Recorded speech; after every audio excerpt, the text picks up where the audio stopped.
Hello and welcome to Pod Meets World. I'm Paul. I'm Dave. And I'm Justin. And this week we're discussing the episode Fear Strikes Out, which originally aired November 18th, 1994, attracting 19.3 million viewers. Number one at the box office this week, Interview with a Vampire. About the famous book? No, David, the other interview with... Yes, it's based on the Anne Rice novel. Neat. Okay, never mind. Billboard number one for the week, I'll make love to you. by Boyz II Men. Yeah. It won't be forever, though, I promise. It just will feel like it. Nah. And for video games, Ooh. I don't know if we talked about this last week, but I have to bring it up. There's two big things. What? Sega drops the 32X add-on for the Genesis, Tragic. along with Doom and Star Wars Arcade for it. Neat. And Nintendo decides to counter with a little, just a minor little counter punch. Donkey Kong Country, which both came out on the same day. Which was Nintendo basically going, "That's nice, Sega, goodbye." That's a cute little hardware thing add-on that you have. That We goes will destroy well it with the, one game. That goes well with the Sega CD to make the Sega Genesis look like A masterpiece? Yeah, exactly. That one.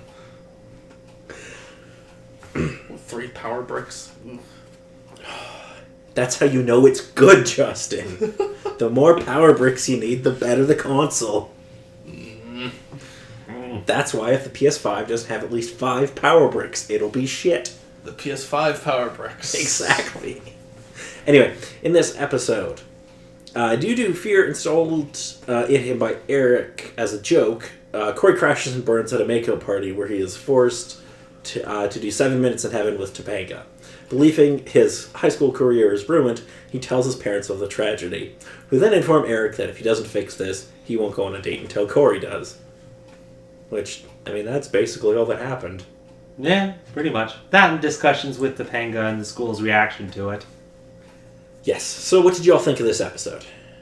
Mob cuteness, sad school drama, and the other things. And then actual kiss with the coffee place and whatnot. This was poetry. Yeah, poetry was in this episode. Of sorts. Amazing poetry. Yeah, if you mean. it was poetry. It's so... Like Oh. Shoot, what was the There's like the canned fruit aisle one. canned fruit aisle? With the many peaches. Peaches in heavy syrup. And then, of course, the one It's with the so samurai and the cherry blossoms. I don't know. Some people get off on this poetry. It's so shit. And that's words why I love repeating. it. And repeating. And repeating. That's how you know it's poetry. And repeating. He says about 5 words and repeats one of them ad nauseum. And repeating. It's great, but it's terrible. No, I think the best thing was everyone at the end of the cafe, just as it was, and And then they pan over to Feeney, who just is like, "What the fuck?" honestly, it kind of looked like it's so poetic. It matches so perfectly, but yeah, it could be also. I totally interpreted it as him going like, What the fuck? Why are at? But then it's just everyone. It's Corey and Topanga, and Sean and the girl that he's with, and Eric and the girl that he's with, and Corey's parents, and the teachers. Then, of course, Mr. Feeney. It's like, it's all here! Yay!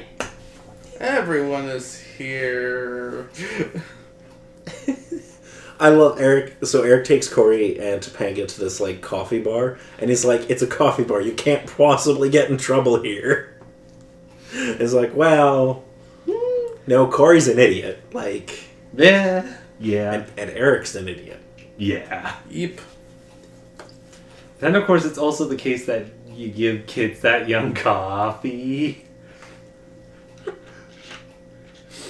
I don't know. I love when- coffee. When Younger than that. Topanga orders like a double shot espresso, and Corey's like, "You clearly have knowledge of other worlds." Yeah. Oh, it's so good. It's great that in the 90s you could make jokes about somebody knowing about espresso and that being like a foreign thing. That and like, yeah, Corey can't pronounce like cappuccino. Yeah. It's so good. I want to go back to the 90s just for all those terrible jokes. Make it happen. Sorry, no time machine. Damn it. But I have good uses for it.